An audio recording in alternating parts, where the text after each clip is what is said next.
How many people are in love? Okay. With you.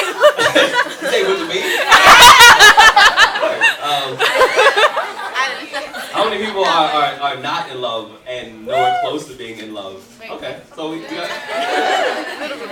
This is for everybody. I call this poem to the girl who works at Starbucks down the street from my house on Delmar Heights Road. Swear to God, I'm not a stalker. That's the entire time. When I asked you for a chai latte, what I meant to say was, I was walking past, I saw you in the window, and to be honest, I only came in here because I had to know what your voice sounded like. Instead of saying that, I got really nervous and ordered the first thing on the menu. Honestly, I don't even know what chai is. Or a latte, for that matter. See, I imagine that when God made you, he cussed for the first time. I bet he turned to an angel, gave him a high five, and said, God damn, I'm good. You were that beautiful. I spent the last 5 days trying to figure out how I'm going to introduce myself to you properly. I finally figured it out. It's going to be something like, hi.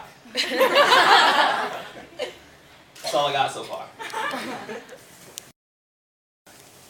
See, I want that my friends think I'm that reckless kind of love.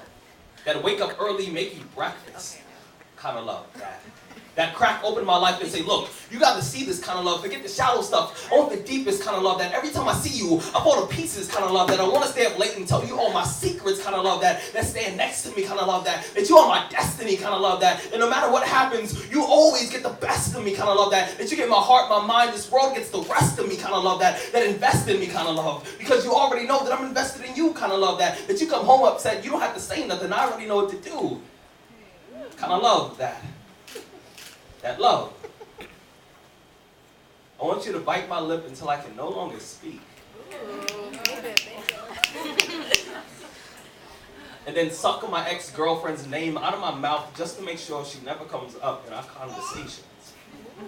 I want you to come to me like an afternoon. Come to me slowly, as if you were a broken sunset with a lazy sky on your shoulders. If you let me be your sunlight, I promise that I will penetrate your darkness until you speak in angel. But pull me close to you.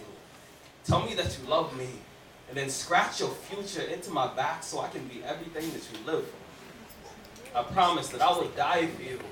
I promise that I will die for you daily and then resurrect in your screams. I promise that I will love you as if it's the only thing I've ever done correctly. And I'll be honest, usually I don't even feel like writing about love. In fact, every time I try to write about love, my hands cramp. Just to show me how painful love can be. Sometimes my pencils break. Just to prove to me that every now and then love takes a little more work than you planned. I heard that love is blind, so I write all my poems in Braille.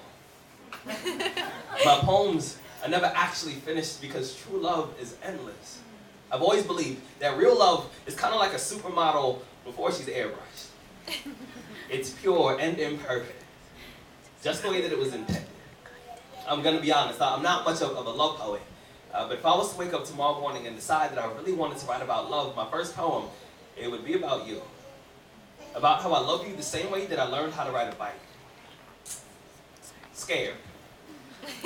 But reckless, with no training wheels or elbow pads, so my scars can tell the story of how I felt.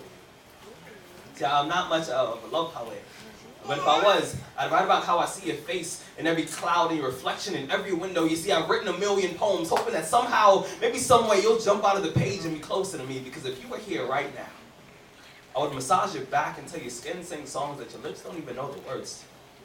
Until your heartbeat sounds like my last name and you smile like the Pacific Ocean. I want to drink the sunlight in your skin. I swear, if I was a love poet, I'd write about how you have the audacity to be beautiful, even on days when everything around you was ugly. I'd write about your eyelashes and how they're like violin strings that play symphonies every time you blink. If I was a love poet, I'd write about how I melt in front of you like an ice sculpture every time I hear the vibration in your voice. And whenever I see your name on the caller ID, my heart plays hopscotch inside of my chest.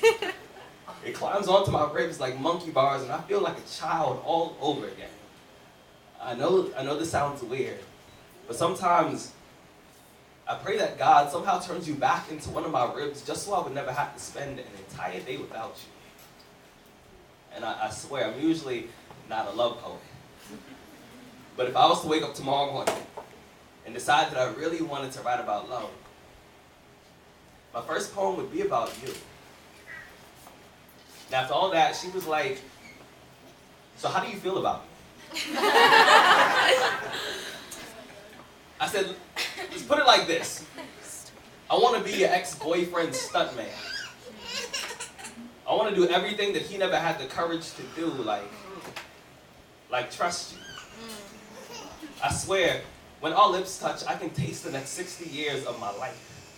And some days, I want to swallow stacks of your pictures just so you can be a part of me for a little bit longer. If I could, I would sample your smile, and then I would let my heart beat through the bass line. We would create the greatest love song of all time. Whenever we stand next to each other, love, I was the only one made for you, and you can be At Last by Etta James. I'll be Ooh Child whenever you're in pain, or you can be Candy Coated Drops of Rain, even though it never rains in Southern California. And together, we can be music. When my friends ask if you're my girlfriend, I'll say no. She is my musician. And me, I guess you can say, I'm her favorite song. Thank you.